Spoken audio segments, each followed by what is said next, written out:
Hello မင်္ဂလာပါဒီ page ကနေပြန်နေကြဆိုပါရစေဒီနေ့နောက်ကြပါတာလေး sorry ပါကျွန်တော်တို့ DBS crypto ရဲ့ထုံးစံတိုင်းပေါ့နော်ကျွန်တော်တို့ maintain လုပ်နေကြ analysis လေးလုပ်ရမယ့်အချိန်ဖြစ်ပါတယ်ဆိုတော့ဒီဘက်ကတော့ကျွန်တော်တို့ပြောလို့ရှိရင်ထူးခြားခြားအရင်မဖြစ်ခဲ့ဘူးပေါ့နော်စစ်ပွဲသတင်းတွေနဲ့ဒီ first အတုံးအုံးနေကြတဲ့မှာကျွန်တော် price ဒီကြာလည်းမကြာတက်လည်းမတက်ဘဲနဲ့ raise တစ်ခုတည်းမှာပဲတွားခဲ့တာပေါ့နော်ဒီမှာကျွန်တော်တို့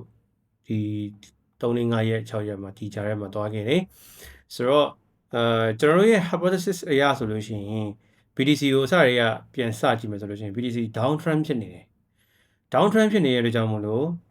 down trend ထဲမှာကျွန်တော်တို့ကပြန်တက်မယ်လို့ယူဆခြင်းကဘာနဲ့တူလဲဆိုလို့ရှိရင် trend ကို counter trend စဉ်းစားရနေတူတယ်အဲ့ဟုတ်ပြီ long term ဝယ်စုမဲ့လူ long term ဝယ်စုမဲ့လူကတော့ရှင်းတယ်အခုလိုမျိုး6000ဈေးနှုန်းကနေပြီးတော့နှစ်ဆပြန်တက်ရင်ကျွန်တော်တို့3,200,000ဖြစ်မယ်ဒါဆိုရင် order high ပြန်ရောက်သွားရင်ကျွန်တော်နှစ်ဆမြတ်မယ် okay ဒါက long term သမားရဲ့အုံနောက်နဲ့စဉ်းစားပုံအဲ့တော့ long term ကင်မဲ့သူက okay ဒီ3,200,000ကသူ့ရဲ့ end goal မဟုတ်ဘူးတကယ်တော့အများကြီးတက်နိုင်ကြီးရှိသေးတာဖြစ်တဲ့အတွက်ကြောင့်မို့လို့ဒီမှာကျွန်တော်တို့ဝယ်မယ်လိုက်ပြီးတော့ဒီ DCA နဲ့ဖြစ်ဖြစ်ဒီ range တွေဒီဟို line တွေပေါ်ရောက်ရင်ဝယ်တာဖြစ်ဖြစ်ကြိုက်တဲ့နည်းနဲ့ကျွန်တော်တို့ဝယ်နေမယ်ပြီးတဲ့အခါမှာကင်ထားပြီးနှစ်တွေကြာတဲ့ချိန်အပေါ်ပြန်ရောက်သွားရင်ပြန်ရောက်မယ်ဒါက long term စဉ်းစားရလူရဲ့ပုံစံအဲ့တော့ long term သမားကတော့အခုလိုမျိုးမှာဝယ်နေတာပြဿနာမရှိဘူး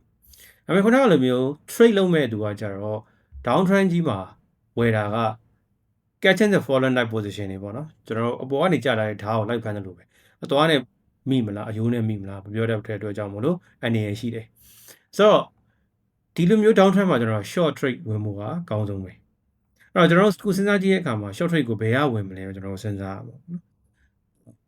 ဆက်ပြီးတော့ကြာဖို့ရှိရဆိုလို့ရှိရင်ဘယ်နေရာလောက်ကနေကြာမလဲပေါ့နော်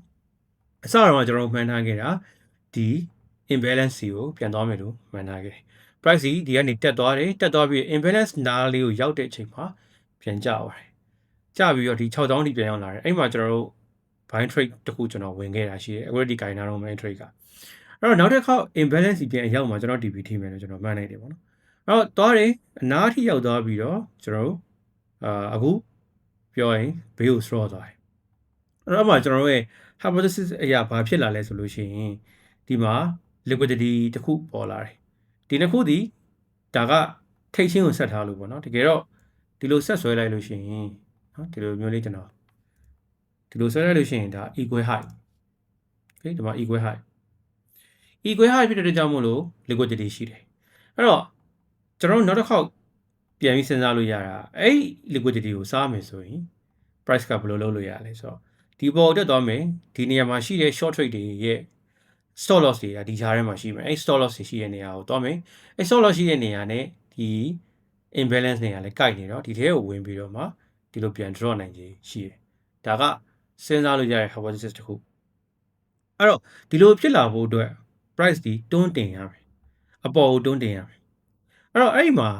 price ကဒီတိုင်းတွန်းနေသူမရွှေ့ဘူးကျွန်တော်တို့ဝယ်ရင်ဈေးတက်မယ်ကျွန်တော်ရောင်းရင်ဈေးကျမယ်ဒါရှင်းလေးပဲတူတူပြင် Bitcoin လို့ကောင်မျိုးဆိုလို့ရှိရင် speculation လို့ခေါ်တဲ့ဂျားထဲမှာဝင်ပြီးတော့နှောက်ယှက်လို့ရတဲ့ဟာအများကြီးရှိတယ်အဲ့တော့ဒီကောင်ကအခုတက်မယ်ဒီအပေါ်ကိုတက်ပြီးတော့မှဒီလိုတွန်းချဖို့အတွက်ကိုတက်ဖို့လိုတယ်အရင်ဆုံးအဲ့လိုတက်ဖို့အတွက်ကို buyer လို့ခေါ်တဲ့ဝယ်လိုအားတွေလိုတယ်နော်ဝယ်လိုအားလိုတဲ့အခါမှာအခု volume ကိုကြည့်လိုက်ဘာမှမရှိဘူးတွေ့လား volume ကဒီမှာလုံးဝဘေးတိုက်မှာဘာမှထူးခြားခြားမရှိနေဘူးဒီရက်ပိုင်းနေဆိုပိုတော့နည်းနေသေးတယ်အဲ့တော့ကျွန်တော် volume ကောင်းနေဒီလိုဆွဲပြီးတော့အပေါ်တွန့်တင်မှုအတွက်ပေါ့နော်ဒီဝယ်တဲ့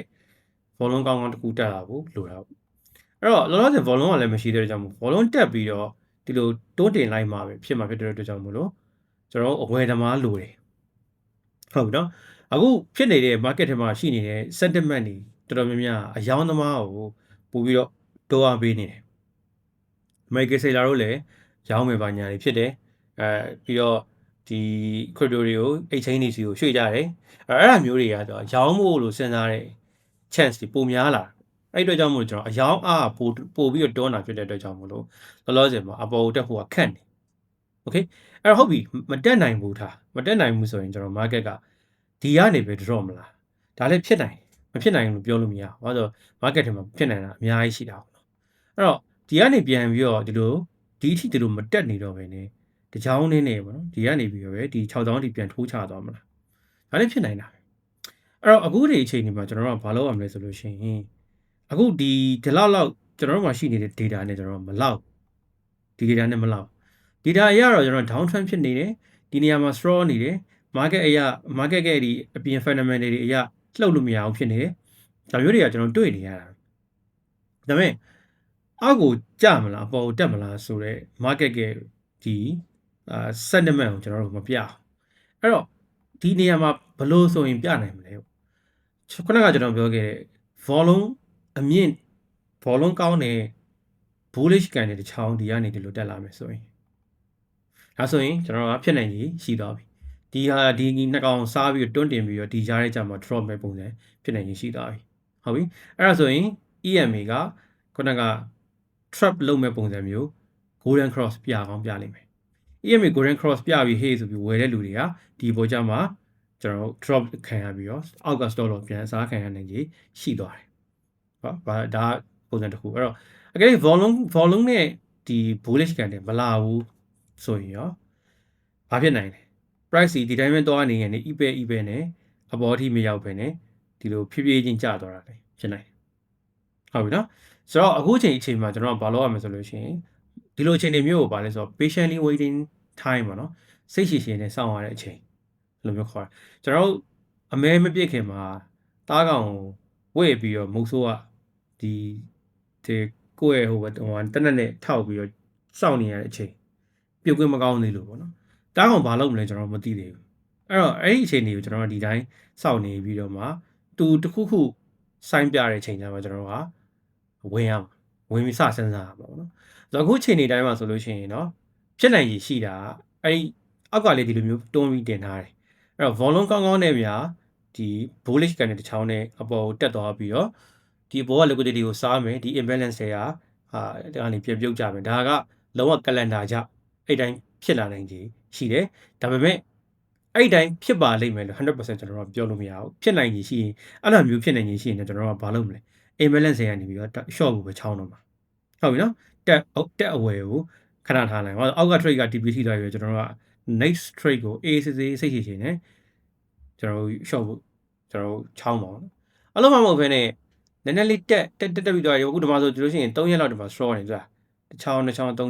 ဒီမှာကျွန်တော်တို့ကဘာရှိတယ်ဆိုလို့ရှိရင်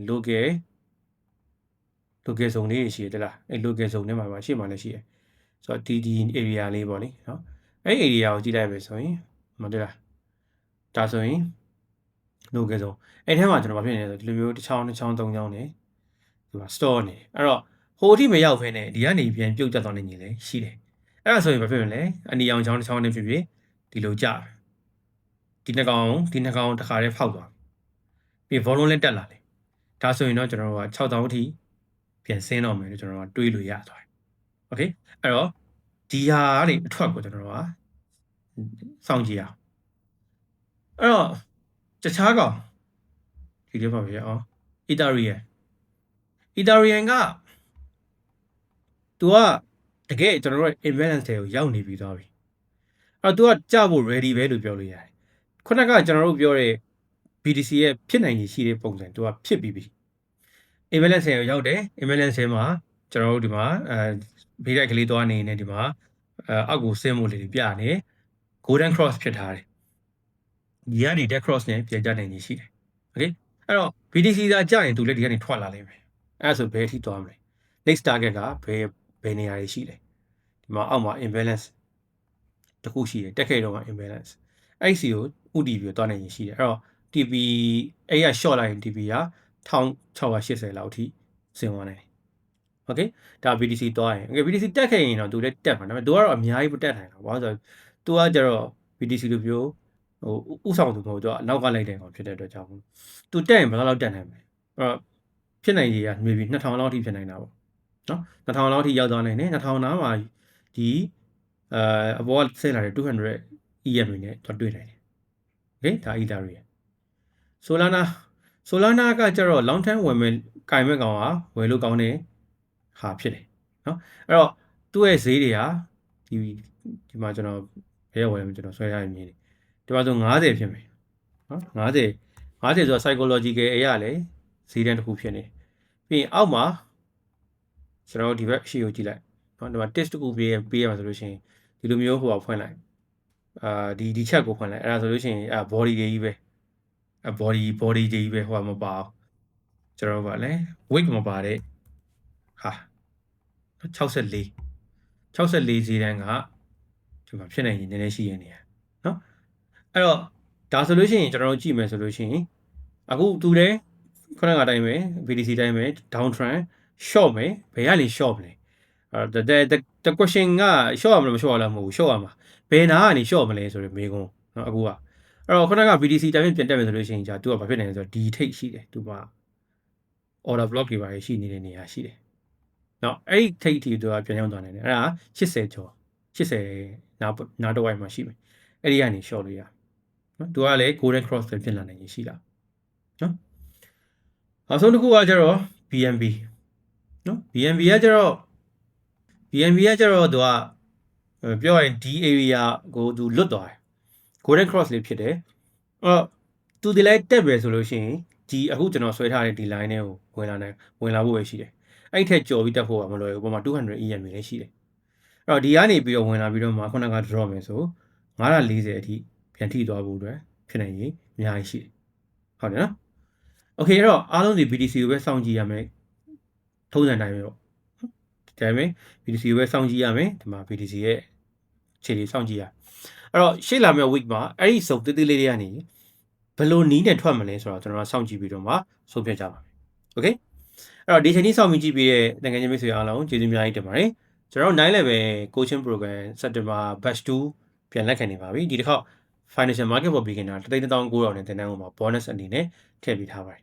စိတ်ဝင်စားရဆိုလို့ရှိရင် Telegram ကနေအောက်မှာပေးထားတယ်အဲ့ဒါလေးမေးလို့ရပါတယ်เนาะကျေးဇူးများကြီးတင်ပါတယ်ငုံရနေနေရှိပါသေး